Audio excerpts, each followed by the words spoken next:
তো আমাদেরকে হেফাজত করেন কে? এগুলো কি কথার কথা? সারাটা জীবন আল্লাহ সুবহানাহু ওয়া তাআলা আমাকে নিয়ামতের সাগরে ডুবিয়ে রেখেছে। খাবার খাচ্ছি, আল্লাহ না করেন হঠাৎ করে খাবারের লোকটা যদি গলায় আটকে যায়, কি অবস্থা হবে? কারো কারো আটকে যায় কিনা, এমন গল্প আমরা শুনি কিনা?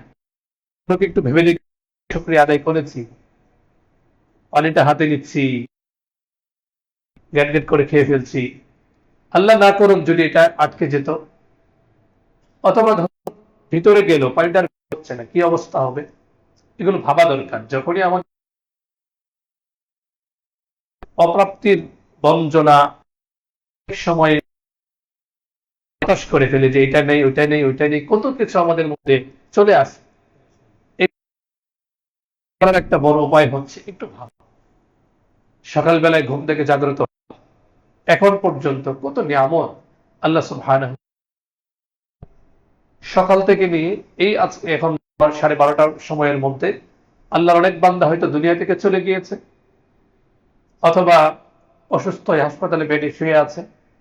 তো আল্লাহ সুবহানাহু ওয়া তাআলা আমাকে সুস্থ রেখেছেন, সুন্দর মতো ঘুম থেকে জাগ্রত হলাম, যে ঘুমের মধ্যে অনেক আল্লাহর বান্দা চলে গিয়েছে দুনিয়া থেকে।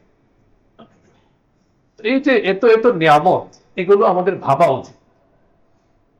ওয়াযকুরু নি'মাতাল্লাহি আলাইকুম, আল্লাহ কোরআনে কারিমে জানিয়েছেন আমাদেরকে, তোমাদের উপর আল্লাহর যে নিয়ামত, ফাযকুরু আলা আল্লাহ, আল্লাহর নিয়ামত গুলোকে তোমরা একটু স্মরণ করো। আমাদের মানুষের স্বভাব হচ্ছে আমরা বড় কৃতজ্ঞ, কিনা? অনেক অকৃতজ্ঞ। আমরা যদি দেখি, যার যে বয়স, কারো 40 বছর,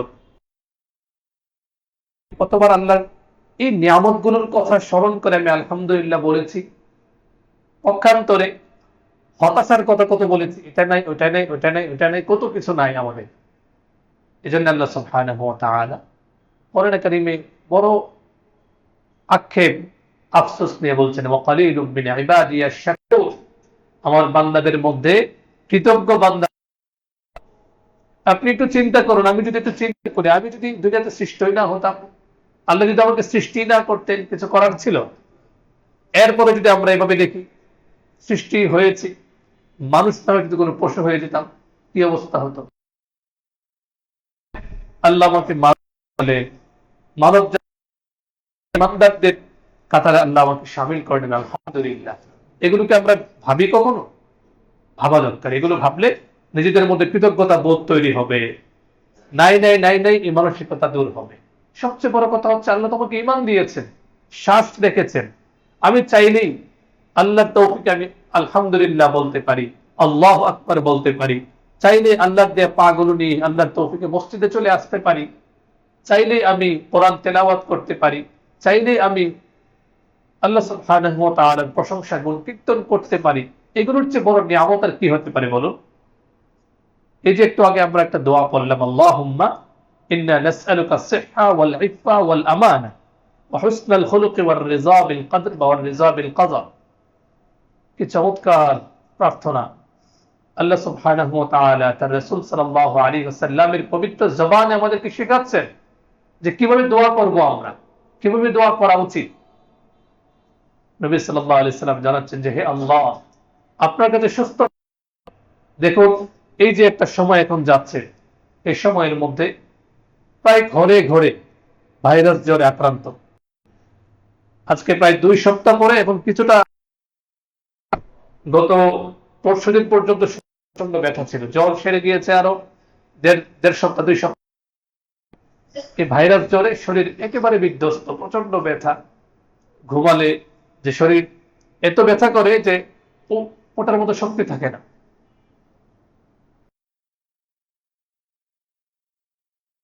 তো সুস্থতা, সুস্থতার নিয়ামত কত গুরুত্ব।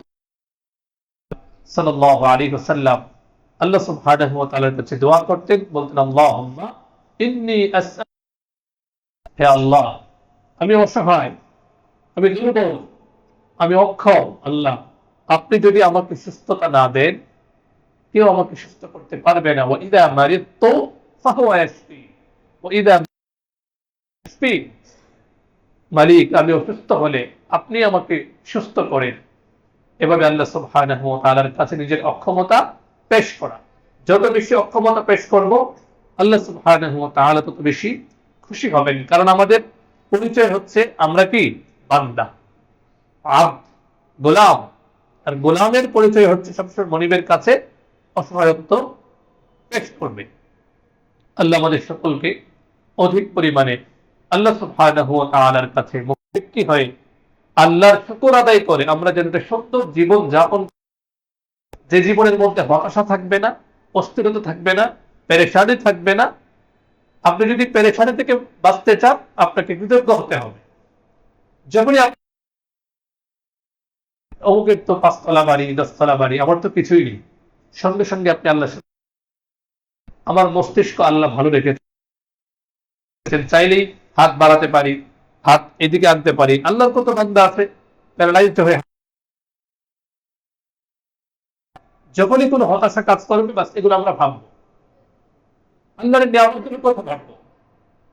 কেউ বাজারে গাড়ি নিয়ে এগিয়ে যাচ্ছে, আপনার হতাশা আসছে, আপনি শুকরিয়া দেখুন, আপনার তো 2টা পা আছে, আপনি তো 2টা পা দিয়ে হাঁটতে পারেন। আল্লাহর অনেক বান্দা হাঁটতে পারে না, স্ট্রেচে ভর দিয়ে হাঁটে, কত কষ্ট হয়।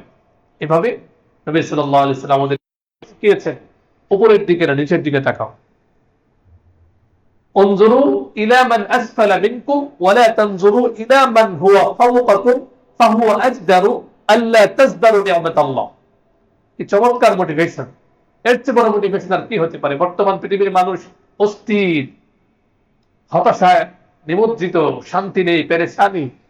তারা নবী সাল্লাল্লাহু আলাইহি ওয়াসাল্লামের এটা খেয়াল করে নাই। কি চমৎকার মোটিভেশন নবী সাল্লাল্লাহু আলাইহি ওয়াসাল্লাম আমাদেরকে দিয়েছেন, যে সাবধান দুনিয়াবী দৃষ্টিকোণ থেকে। আবার নেক কাজের মধ্যে যারা উপরে তাদের দিকে তাকাও। সব ক্ষেত্রে উল্টাপাল্টা বুঝলে হবে না। দুনিয়ার ক্ষেত্রে, দুনিয়ার ধন সম্পদ, টাকা পয়সা, সম্মান, প্রতিপত্তি, প্রভাব, ক্ষমতা, এগুলোর ক্ষেত্রে তোমার যে নিচের মানুষটা আছে তার দিকে তাকাও, আর যে উপরে আছে তার দিকে তাকাবে না।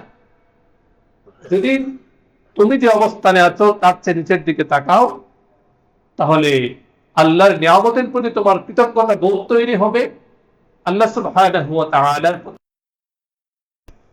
পক্ষান্তর এটা যদি না করো, যদি খালি উপরের দিকে তাকাতে থাকো, এটা এমন এক ভয়ঙ্কর রোগ, 10টা 20টা বাড়ি হলেও আপনার পেট ভরবে না। এটা কে বলেছেন? নবী সাল্লাল্লাহু আলাইহি ওয়াসাল্লাম বলে গিয়েছেন।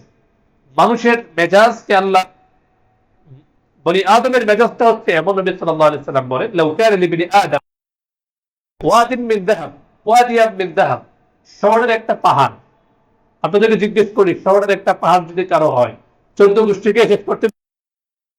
বনি আদমের স্বভাব হচ্ছে, আমাদের স্বভাব হচ্ছে সহজ কথায়, যে আমাদের পেট ভরে না।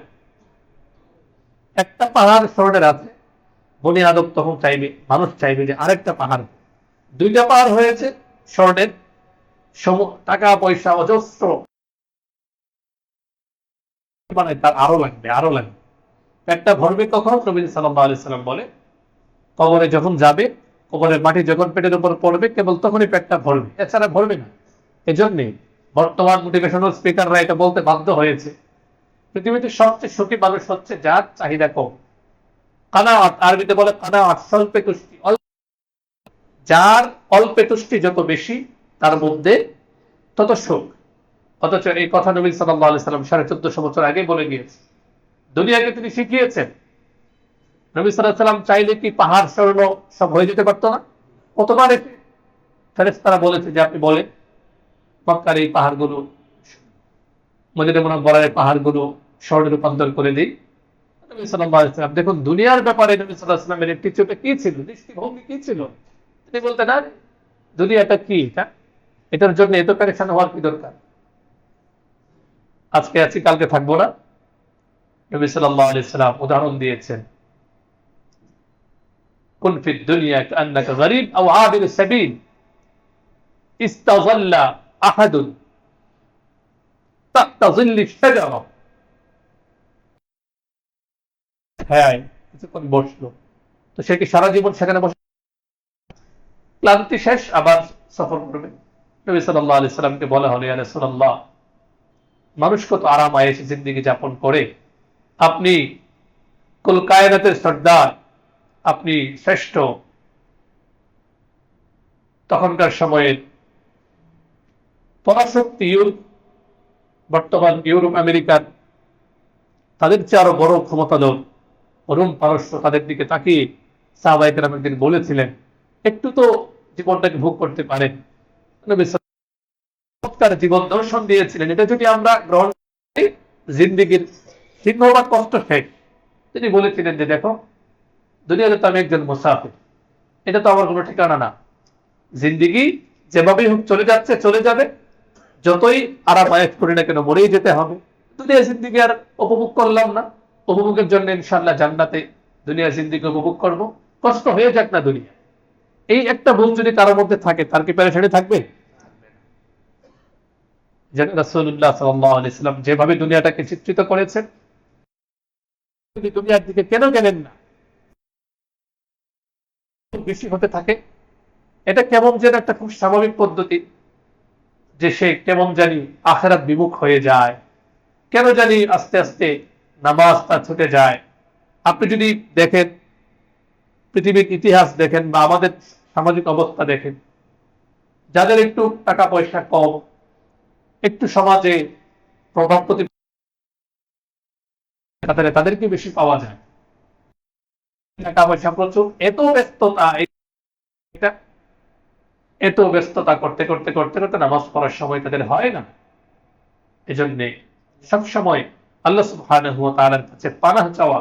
দুনিয়া প্রয়োজন, টাকা পয়সা দরকার, কিন্তু এত দরকার না যে মূল লক্ষ্যটাই আমাদের হাতছাড়া হয়ে গেল। আমাদের মূল লক্ষ্য তো হচ্ছে আল্লাহর ইবাদত। ওয়া মা খালাকতুল জিন্না ওয়াল ইনসা ইল্লা লিয়াবুদুন।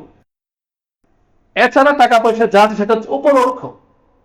দুনিয়ার কোনো বুদ্ধিমান লক্ষ্য বাদ দিয়ে উপলক্ষ, টাকা পয়সা দিয়ে সমাজে চলতে গেলে টাকা পয়সা দরকার হয়, টাকা পয়সা ছাড়া চলা যায় না। কিন্তু দিন শেষে আমাদের প্রধান লক্ষ্য হচ্ছে আল্লাহর ইবাদত, আল্লাহর সন্তুষ্টি অর্জন। আল্লাহ সুবহানাহু ওয়া তাআলা এই কথাগুলো এবং যারা শুনেছেন সকলকে আমল করার তৌফিক দান করেন, বলুন আমিন। মোহতারাম হাজিরিন, বর্ষাকাল চলছে না, আজকে শ্রাবণের 17 তারিখ। বর্ষাকাল চলছে, বাংলা তারিখ মনে থাকুক আর না থাকুক, যেহেতু প্রচুর পরিমাণে বৃষ্টি হচ্ছে, এটাই প্রমাণ বর্ষাকাল, নাকি? সাধারণত বর্ষাকালে তো বৃষ্টি হয়, তো বৃষ্টি কেমনি হয়? আমাদেরকে হেদায়েত দান করুন, বলুন আমিন। এটা কেমনি হয়? বলুন নাউযুবিল্লাহ। আল্লাহর হুকুম ছাড়া পৃথিবীতে কিছু হয়? ওমা তাসকুতু মিন ওয়ারাকাতিন ইল্লা ইয়ালামুহা। গাছের একটা পাতা পড়লেও তিনি জানেন, তার হুকুম ছাড়া কিছুই হয়। তো বৃষ্টিমুখর দিন, ঘর থেকে বের হওয়া অনেকের জন্য কষ্টকর হয়। কারোর জন্য বৃষ্টিটা একটা আনন্দের অনুভূতি ভয়ে আনে, আবার কারোর জন্য অনেক কষ্টের। তো এই যে বৃষ্টি, আজকে আমরা খুব সংক্ষেপে আল্লাহর কুদরতের অপার বিস্ময় এই বৃষ্টি নিয়ে মৌলিক কিছু কথা উপস্থাপনের চেষ্টা করবো ইনশাআল্লাহ। এবং বৃষ্টির সময় আমাদের করণীয় কি দরকার, আমাদের জানা দরকার আছে কিনা? একজন মুমিন হিসেবে প্রতিটা মুহূর্তে আল্লাহর হুকুম এটা আমাদেরকে জানতে হবে। একজন মুমিন শুধুই মাত্র বৃষ্টি বিলাস করবে না। সাধারণ আল্লাহর যে বিশ্বাস করে না, তার জন্য বৃষ্টিটাকে বলে একটা বিলাস। বৃষ্টিতে ভিজবে, কাব্য রচনা, নাউযুবিল্লাহ, উল্টাপাল্টা গান লিখবে। পক্ষান্তর একজন মুমিন, তার এই বৃষ্টি কেবল বৃষ্টি না, এখানে আল্লাহ সুবহানাহু নির্দেশনা রয়েছে। নবী সাল্লাল্লাহু আলাইহি ওয়াসাল্লাম আমাদেরকে অনেক চমৎকার চমৎকার আমল, মৌলিক 5টা করণীয় আমল নিয়ে কথা বলবো ইনশাআল্লাহ। প্রথমে এই বৃষ্টিটা হচ্ছে খুতবা আয়াতে কারিমা তেলাওয়াত করেছি, 30 নম্বর সূরা, সূরাতুর রুমের 24 নম্বর আয়াত। আল্লাহ সুবহানাহু ওয়া তাআলা জানাচ্ছেন, ওয়া মিন আয়াতিহি ইউরিকুমুল বারকা খাওফান ওয়া তামআ ওয়া ইউনাজ্জিলু মিনাস সামাই মাআ ফায়ুহয়ি বিহিল আরদা বা'দা মাউতিহা ইন্না ফি যালিকা লাআয়াতিন লিকাওমিন ইয়াকিলুন। যার সহজ বঙ্গানুবাদ আল্লাহ সুবহানাহু ওয়া তাআলা কুদরতের এক অনুপম নিদর্শন, বিস্ময়কর নিদর্শন হচ্ছে যে আল্লাহ সুবহানাহু ওয়া তাআলা আকাশে তিনি ইউরিকুমুল বারক, বিজলি আমাদেরকে দেখান। এই বিজলির মাধ্যমে কখনো আশা জাগে, বারক হাউ হাউ মতমা, আবার কখনো ভয় জাগে। আশা কি জাগে? আকাশে যখন বিজলি চমকায় আমরা বুঝতে পারি বৃষ্টি হবে, বৃষ্টির মাধ্যমে মৃতপ্রায় জমিন আবার সজীব হবে। আবার ভয়টা কিসের? না জানি আবার অধিক পরিমাণে বৃষ্টি হয়ে সব তলিয়ে যায় কিনা, বা বিজলি তো অনেক সময় বজ্রের কারণ হয়, বজ্রপাত হয়। কুদরতের এক অনুপম নিদর্শন হচ্ছে সুবহানাহু ওয়া তাআলার বিশেষ নিয়ামত হচ্ছে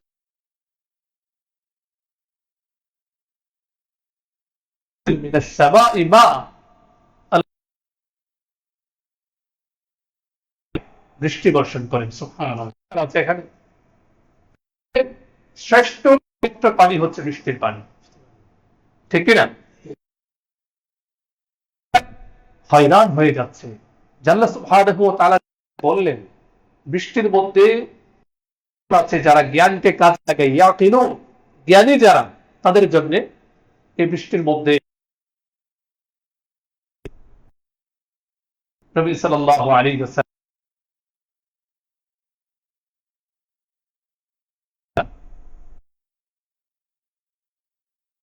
অনেক ক্ষেত্রে সেটা বাঁচি, এরপরে অনেক চরম আল্লাহ জানে। আল্লাহ সুবহানাহু ওয়া তাআলা সূরাতুর রুমের 24 নম্বর আয়াত আমাদেরকে শিক্ষা দিচ্ছেন যে বৃষ্টি যখন আসে একটু ভাববে, চিন্তা ভাবনা করবে। হাজার মানে বছরের পর বছর, হাজার বছর ধরে বৃষ্টি হচ্ছে, নিশ্চয় একজন স্রষ্টার হুকুমেই সেটা হচ্ছে, এমনি এমনি হচ্ছে না। দেখুন, বৃষ্টিটা আল্লাহর হুকুমে হয়, এটা মক্কার কাফেররাও বিশ্বাস করত। মক্কার কাফেররা কোরআনে কারীমের মধ্যে তাদের যে বিবরণ এসেছে একাধিকবার, সূরা আনকাবুতের 63 নম্বর আয়াতে এসেছে যে ওয়ালা ইন সাআলতাহু মান নাযালা মিনাস সামাই মাআন ফাআহইয়া বিহিল আরদ মিন বা'দি মাউতিহা লা ইয়াকুলুন্না আল্লাহ। আল্লাহ সুবহানাহু ওয়া তাআলা বলছেন এই মক্কার কাফের, একটা বিষয় তো আপনারা সকলে আশা করি জানেন, মক্কার কাফেররা কিন্তু আল্লাহকে অস্বীকার করত। আল্লাহকে অস্বীকার করত, তারা কিন্তু আল্লাহকে মানত, কিন্তু ঝামেলাটা ছিল এক মানত না। যেমন এই আয়াতের মধ্যে এসেছে যে সূরা আনকাবুতের 63 নম্বর আয়াত, 29 নম্বর সূরা আনকাবুতের 63 নম্বর আয়াত আল্লাহ সুবহানাহু ওয়া তাআলা বলে যে নবী, আপনি যদি মক্কার কাফেরদেরকে জিজ্ঞেস করেন ওয়ালা ইন সাআলতাহু মান নাযালা মিনাস সামাই মা, যে আকাশ থেকে বৃষ্টিটা কে বর্ষণ করে, আহইয়া বিহিল আরদ মিন বা'দি মাউতিহা, বৃষ্টি বর্ষণ করে এই জমিন মরে যাওয়ার পরে আবার করে, লা ইয়াকুলুন্না আল্লাহ। যারা আরবি ব্যাকরণ পড়েছেন তারা জানেন এখানে দুইটা তাকিদ ব্যবহার করা হয়েছে, লামে তাকিদ বা নুনে তাকিদ। লা ইয়াকুলুন্না, তারা অবশ্যই অবশ্যই বলবে এই বৃষ্টি বর্ষণ করেন আল্লাহ সুবহানাহু। মক্কার কাফেররাও এটা মানত, কিন্তু ঝামেলা ছিল ওরা যেটা মনে করত যে আল্লাহ সুবহানাহু ওয়া তাআলার এই কাজগুলো তার বিভিন্ন শরীক, নাউজুবিল্লাহ, বিভিন্ন ব্যক্তির মাধ্যমে করায়, মানে তারা আল্লাহ সুবহানাহু শরীক। আল্লাহ বলেন তাআলাল্লাহু আম্মা যালিকা উলুওয়ান কাবীরা, আল্লাহ এগুলো থেকে অনেক ঊর্ধ্বে। তো এভাবে কোরআন কারীমের মধ্যে যারা কোরআন মাজিদ পড়েন অর্থ সহ দেখবেন বারবার এসেছে যে মাআন ওয়ালা ইন সাআলতাহুম মান নাযালা মিনাস সামাই মাআন ওয়া মিন আয়াতিহি ইউরিকুমুল বারাকা খাওফান ওয়া তামাআ ওয়া ইউনাজ্জিলু মিনাস সামাই মাআন, এই জাতীয় অর্থের আয়াত প্রায় জায়গায় আপনারা পাবেন। মানে আল্লাহ সুবহানাহু ওয়া তাআলা আমাদেরকে শিক্ষা দিচ্ছেন যে তোমরা বৃষ্টিকে নিয়ে ভাবো, চিন্তা করো, গবেষণা করো, ইনশাআল্লাহ এর মধ্যে তোমাদের জন্য অনেক শিক্ষা, হেদায়েতের উপকরণ রয়েছে। তো এই যে বৃষ্টি হয়, বর্ষাকালে বৃষ্টি হয়, কখনো বর্ষাকাল ছাড়াও হয়, এমন তো না যে আল্লাহর জন্য কেবল বর্ষাকালে বৃষ্টি দেওয়ারই অনুমতি আছে, আল্লাহ অন্য সব বৃষ্টি দিতে পারবেন না, এরকম কোনো কিছু। আল্লাহ যখন ইচ্ছা যা ইচ্ছা তা করে, যখন যা ইচ্ছা তা করে। অনেক সময় প্রচন্ড শীতের মধ্যে বৃষ্টি হয় না? হয়। আল্লাহর ইচ্ছা। আল্লাহ তো এমন না যে আমাদের যে 6টা ঋতু, গ্রীষ্মকালে শুধু সূর্য উঠবে, এর বাইরে যাবে না, এমন তো না। ধান দিয়েছে বাইরে, হঠাৎ করে বৃষ্টি হয় কিনা? আল্লাহ সুবহানাহু ওয়া তাআলার ইচ্ছা। তো এই যে বৃষ্টিটা হয়, বৃষ্টি হওয়ার সময় নবী সাল্লাল্লাহু আলাইহি ওয়াসাল্লাম আমাদেরকে বেশ কিছু আমল শিক্ষা দিয়েছেন, নির্দেশনা দিয়েছেন। সেখান থেকে আমরা বাছাই করে মৌলিক 5টা আমল খেয়াল করে শুনি। আজকে থেকে এই আমলগুলো যখনই বৃষ্টি হয় আমরা আমাদের জীবনে বাস্তবায়ন করার চেষ্টা করবো ইনশাআল্লাহ। 1 নম্বর আমল হচ্ছে, যখনই বৃষ্টি হয় আল্লাহ সুবহানাহু ওয়া তাআলার কাছে রহমত চাইতে হবে। কি চাইতে হবে? কারণ বৃষ্টি বিলাস যারা বৃষ্টি করে, বৃষ্টি কি সবসময় রহমত হয় নাকি অনেক সময় আযাবও হয়? এমন বৃষ্টি আসা শুরু হয়, অনেক সময় এগুলো দুর্ঘটনার কারণও হয়। আপনারা গত কয়েকদিন আগে, মানে 4-5 দিন আগে হবে, ওই যে ইম্পেরিয়ালের সামনে প্রচুর বৃষ্টিপাতের কারণে ওই যে স্ল্যাব ম্যান হোলে ঢাকনা খোলা ছিল, আল্লাহর এক বান্দি পরে মারা গেল। আমরা দোয়া করি আল্লাহ তাআলা যেন আল্লাহর এই বান্দিকে মাফ করে দেন। তার 2টা যমজ সন্তান, পত্রিকায় দেখলাম, আল্লাহ যেন এই সন্তানদেরকে, 2টা সন্তানকে তার কুদরত দিয়ে হেফাজত করেন, মা বাবার জন্য যেন সদকায়ে জারি হয়। আমরা সকলে বলি আমিন। এই যে বিপদ, অনেক সময় এই বৃষ্টি বিপদের কারণ হয়। সেজন্য নবী সাল্লাল্লাহু আলাইহি ওয়াসাল্লাম আমাদেরকে শিখিয়েছেন, বৃষ্টি যখন হয় আল্লাহ সুবহানাহু ওয়া তাআলার কাছে আমাদের রহমতের দোয়া করতে হবে। ইমাম নাসির রাহিমাহুল্লাহু তাআলা হাদিসটি বর্ণনা করেন, হাদিস নাম্বার 1523। উম্মুল মুমিনিন আয়েশা সিদ্দিকা রাদিয়াল্লাহু আনহা বলেন যে কানা ইযা আমতারা, আন রাসূলুল্লাহ সাল্লাল্লাহু আলাইহি ওয়াসাল্লাম কানা ইযা আমতারা ফাকালা আল্লাহুম্মা ইজআলহু সাইয়িবান নাফিআ ওয়া ফি রিওয়ায়াতিন আল্লাহুম্মা সাইয়িবান নাফিআ। যখন বৃষ্টি হতো, উম্মুল মুমিনিন আয়েশা সিদ্দিকা রাদিয়াল্লাহু আনহা বলেন, সাল্লামের পবিত্র অভ্যাস ছিল যখনই বৃষ্টি হতো তিনি আল্লাহ সুবহানাহু ওয়া তাআলার কাছে দোয়া করতেন, আল্লাহুম্মা ইজআলহু সাইয়িবান নাফিআ। হে আল্লাহ, এই বৃষ্টিকে আপনি উপকারী বানান, এই বৃষ্টি যেন আমাদের জন্য কোনো অকল্যাণ বয়ে না আনে, দুর্ভোগ প্রতিষ্ঠ না হয়ে যায়। টানা 1 সপ্তাহ, 1.5 সপ্তাহ, 2 সপ্তাহ বৃষ্টি হচ্ছে, জনজীবনে দুর্ভোগ আসবে কিনা? অনেক কষ্ট হয়। অফিসে যাওয়া, ব্যবসা বাণিজ্য পরিচালনা করা, কোথাও যাওয়া অনেক কষ্ট। এই জন্য নবী সাল্লাল্লাহু আলাইহি ওয়াসাল্লাম আমাদেরকে শিখিয়েছেন, যখনই বৃষ্টি আসবে আমরা দোয়া করব। কি দোয়া করব? আল্লাহুম্মা ইজআলহু সাইয়িবান নাফিআ। আবার অন্য riwayate পাওয়া যায় ইজআলহু শব্দটা নেই, আল্লাহুম্মা সাইয়িবান নাফিআ। আল্লাহ পারবো না আমরা? পরে ফেলবো আল্লাহুম্মা, সকলে বলি আল্লাহুম্মা।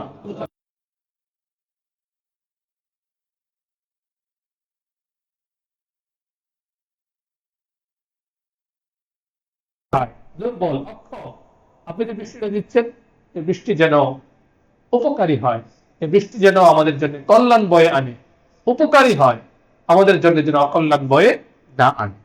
আমাদের প্রথম আমল হচ্ছে আল্লাহ সুবহানাহু ওয়া তাআলার কাছে রহমত চাইতে হবে, আল্লাহ সুবহানাহু ওয়া তাআলার কাছে উপকারের বৃষ্টি চাইতে হবে। সহিহ মুসলিম শরীফের 1969 নম্বর হাদিস, সেখানে লম্বা হাদিস এক পর্যায়ে এসেছে যে নবী সাল্লাল্লাহু আলাইহি ওয়াসাল্লামের পবিত্র অভ্যাস ছিল যখন বৃষ্টি আসতো তিনি ভয় পেয়ে যেতেন। كان رسول الله صلى الله عليه وسلم إذا كان يوم الريح والغيم عرف ذلك في وجهه أقبل وأدبر। নবী করিম সাল্লাল্লাহু আলাইহি ওয়াসাল্লামের অভ্যাস ছিল যখন বৃষ্টি আসতো তখন তার চেহারায় পরিবর্তন হতো। আমরা যেভাবে পেরেশান হলে এখান থেকে ওখানে, ওখান থেকে ওখানে যাই না, যখন বৃষ্টি আসতো সাল্লাম তার যাপিত জীবনের অবস্থা একটু পরিবর্তন হয়ে যেত। তো ফাইদা মাতারাত সাবরা বিহি ওয়া যাহাবা আনহু যালিক। যখন সুন্দরভাবে বৃষ্টিটা নেমে যেত, বৃষ্টি বর্ষণ শেষ হয়ে প্রকৃতি সজীব হয়ে উঠত, তখন তিনি আবার আনন্দিত হতেন। আয়েশা সিদ্দিকা রাদিয়াল্লাহু তাআলা আনহা জিজ্ঞেস করলেন, ইয়া রাসূলুল্লাহ, এমনটা কেন করেন? যখন বৃষ্টি আসে আপনার মধ্যে একটা অস্বাভাবিক পরিস্থিতি দেখা যায়। তখন নবী করিম সাল্লাল্লাহু আলাইহি সাল্লাম বলেন, ইন্নী খাশিতু আন ইয়াকুনা আযাবান সুল্লিতা আলা উম্মতি যখন বৃষ্টিটা আসে আমি ভয় পেয়ে যাই, না জানি এটা আমার উম্মতের জন্য কোনো আযাব, কোনো গজব হয় কিনা, না জানি এর মাধ্যমে আমার উম্মতকে ডুবিয়ে দেওয়া হয় কিনা। এজন্য আমার মধ্যে একটা ভয়, একটা আশঙ্কা, একটা অস্থিরতা কাজ করে। আমি পুরোটা সময় দোয়া করতে থাকি সুবহানাল্লাহ। এবং নবী করিম সাল্লাল্লাহু আলাইহি ওয়াসাল্লাম ওয়ায়াকুলু ইযা আল মাতার, যখনই আল্লাহ রহমত দাও, রহমত দাও, দয়া করুন আল্লাহ। তাই জন্য যখন বৃষ্টি আসে একটা দোয়া করবো আমরা, যদি বড় দোয়া নাও করতে পারি আল্লাহুম্মা সাইয়্যিবান নাফিআ পড়তে পারবো না, কমপক্ষে আল্লাহুম্মা রাহমাতান, আল্লাহুম্মা চাই, আল্লাহ তুমি রহমত আমাদেরকে দাও। একইভাবে সুনান আবু দাউদের আরেক হাদিস 5199 নম্বর হাদিস, হযরত আয়েশা সিদ্দিকা রাদিয়াল্লাহু তাআলা আনহা বলে যে নবী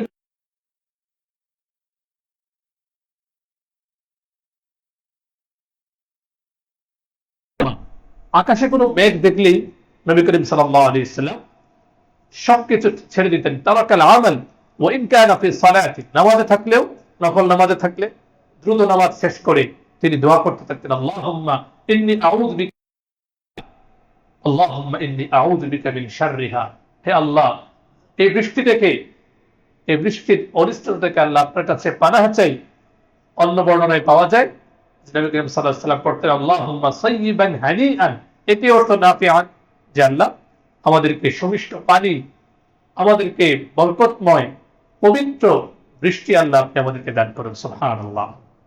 তো আমাদের প্রথম কাজ হচ্ছে বৃষ্টি যখন হয় আল্লাহর কাছে রহমত চাই, কি দোয়া করব, আল্লাহুম্মা সাইয়্যিবান নাফিআ পড়ব ইনশাআল্লাহ। দ্বিতীয় যে আমলটা সেটা হচ্ছে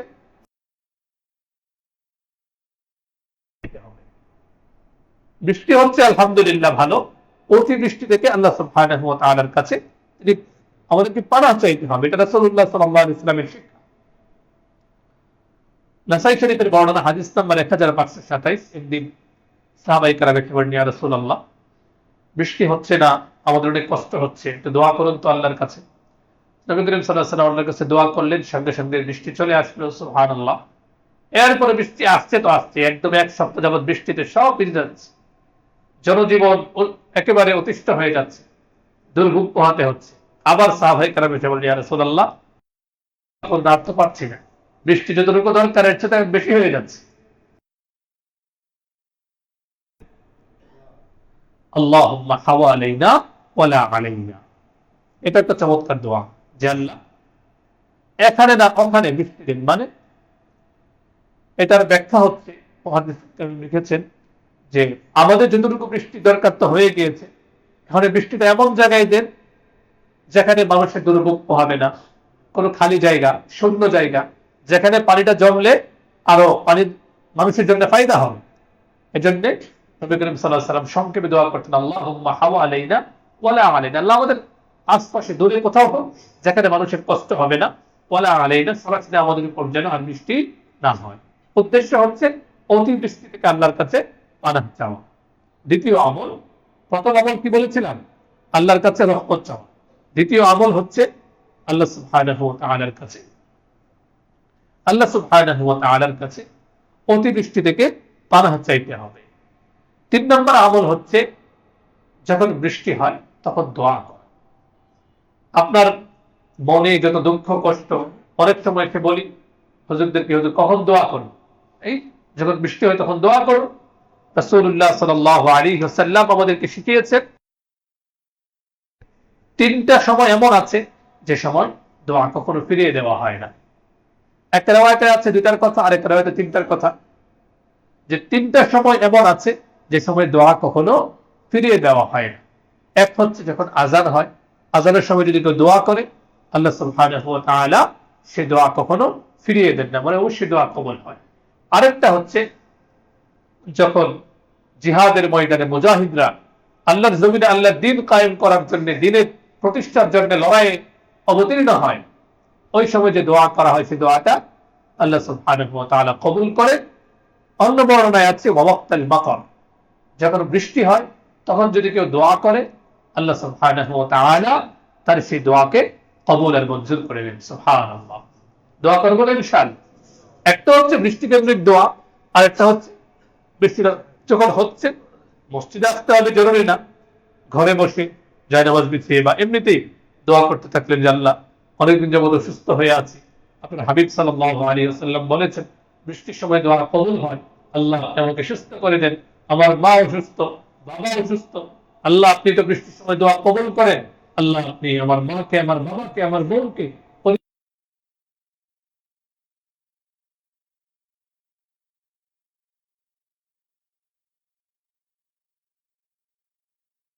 আমল হচ্ছে। এটা আবার সবার জন্য না, যদি কেউ অসুস্থ থাকেন আবার বিপদে পড়বে, সেটা সুস্থ মানুষ আপনি, সেটা হচ্ছে মাঝে মাঝে বৃষ্টির সময় বৃষ্টির পানির স্পর্শ শরীরে গ্রহণ করা, বৃষ্টির পানির স্পর্শ শরীরে গ্রহণ করা। সহিহ মুসলিম শরীফের বর্ণনা হাদিস নাম্বার 1968। হযরত আনাস ইবনে মালিক রাদিয়াল্লাহু আনহু বলেন, আসাবানা ওয়া নাহনু মা রাসূলিল্লাহ সাল্লাল্লাহু আলাইহি ওয়াসাল্লাম মাতার ফাকালা ফাহাসান রাসূলুল্লাহ সাল্লাল্লাহু আলাইহি ওয়াসাল্লাম সাওবা। যে একদিন নবী সাল্লাল্লাহু আলাইহি ওয়াসাল্লাম ওনার সঙ্গে আমরা ছিলাম, সফরে যাচ্ছিলাম, হঠাৎ করে বৃষ্টি আসলো। নবী করিম সাল্লাল্লাহু আলাইহি থেকে তার কাপড় খুলে দিলেন, সুবহানাল্লাহ। এরপরে পুরো শরীরের মধ্যে বৃষ্টির পানি স্পর্শ গ্রহণ করলেন। তো নবী সাল্লাল্লাহু আলাইহি সাল্লামের দেখা দেখে সাহাবায়ে কেরামও আল্লাহ সুবহানাহু ওয়া তাআলা নবী সাল্লাল্লাহু আলাইহি সাল্লামের যে অভ্যাস সাহাবায়ে কেরাম সেটাই গ্রহণ করতেন না, তো তারা সঙ্গে সঙ্গে কাপড় খুললেন। তো প্রশ্ন করা হলো, ইয়া রাসূলুল্লাহ লিমা সানা'তা হাযা, এটা কেন করলেন? তো তখন নবী সাল্লাল্লাহু আলাইহি সাল্লাম বললেন, লিআন্নাহু হাদীসু আহদিন বিরাব্বিহি তাআলা, এই যে বৃষ্টিটা এই মুহূর্তে আল্লাহ সুবহানাহু ওয়া তাআলার কাছ থেকে এসেছে, আমি তার আল্লাহর নিয়ামতের স্পর্শ আমি আমার শরীরে এটাকে বোলাবো, সেজন্য আমি বৃষ্টির পানি আমার শরীরে লাগিয়েছি। সুবহানাল্লাহ। এটা নবী সাল্লাল্লাহু আলাইহি ওয়াসাল্লাম বৃষ্টির সময় করতে। তো 4 নম্বর আমল হচ্ছে বৃষ্টির পানি স্পর্শ গ্রহণ করা। 5 নম্বর আমল হচ্ছে বৃষ্টি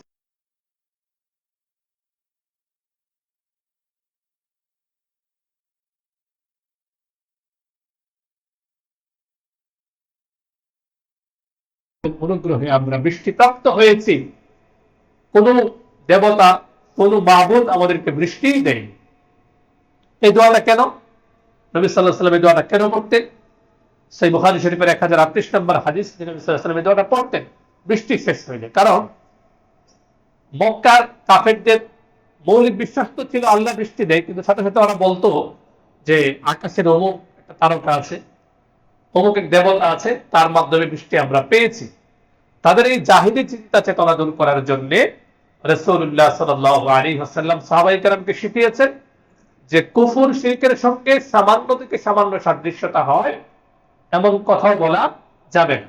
তোমরা বলবে মতিরনা বিফাদলিল্লাহ, বৃষ্টি কে দেন? কার নির্দেশে বৃষ্টি আসে? আল্লাহর নির্দেশে। তোমরা বলবে মতিরনা বিফাদলিল্লাহি ওয়া রাহমাতিহি। তো কয়টা আমল বললাম? 1 নম্বর আমল কি? 1 নম্বর আমল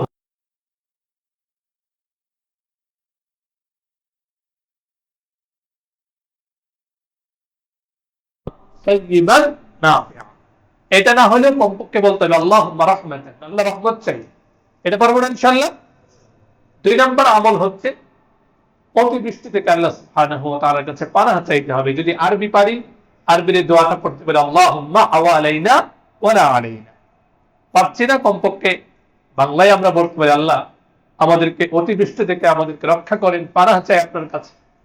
3 নম্বর, যখন বৃষ্টি হতে থাকে তখন আল্লাহর কাছে দোয়া করা, কারণ এটা হচ্ছে দোয়া কবুলের সময়। 4 নম্বর, যদি সম্ভব হয়, সুযোগ হয়, আবার অসুস্থতা বা ঠান্ডা লাগানোর কোনো সুযোগ নেই, এটাও বুঝতে হবে, কারণ আমরা তো সবসময় বৃষ্টিপ্রবণ এলাকায় থাকি। আরবে তো খুব কম বৃষ্টি হয়, ঠিক কিনা? হঠাৎ হঠাৎ বৃষ্টি হয়, তাদের শরীরে এটা করতে পারে। এখন আমরা যদি আবার সবসময় বৃষ্টিতে ভিজতে থাকি, তো ঠান্ডা লেগে অবস্থা আবার খারাপ হয়ে যায়। সব ক্ষেত্রে ব্যালেন্স রাখতে হবে। তো নবী সাল্লাল্লাহু আলাইহি ওয়াসাল্লামের হাদিসের অনুসরণে কখনো কখনো আমরা শরীরে বৃষ্টির পানি স্পর্শ বোলাতে পারি। সর্বশেষ যেটা, বৃষ্টি শেষ হবে, আমরা আল্লাহ সুবহানাহু ওয়া তাআলার কাছে দোয়া করব যে আল্লাহর অনুগ্রহে আমরা বৃষ্টিপ্রাপ্ত হয়েছি। আল্লাহ, যখন আমাদের বৃষ্টির প্রয়োজন হয়, আল্লাহ আপনি আমাদেরকে বৃষ্টি দিলেন। যখন আমাদের বৃষ্টির প্রয়োজন নাই আল্লাহ বৃষ্টি উঠিয়ে নিন, এভাবে দোয়া করতে পারবো কিনা ইনশাআল্লাহ। আল্লাহ সুবহানাহু ওয়া তাআলা আমাদের সকলকে তৌফিক দান করুন। আমিন। ওয়া আখিরু দাওয়ানা আলহামদুলিল্লাহি রাব্বিল আলামিন।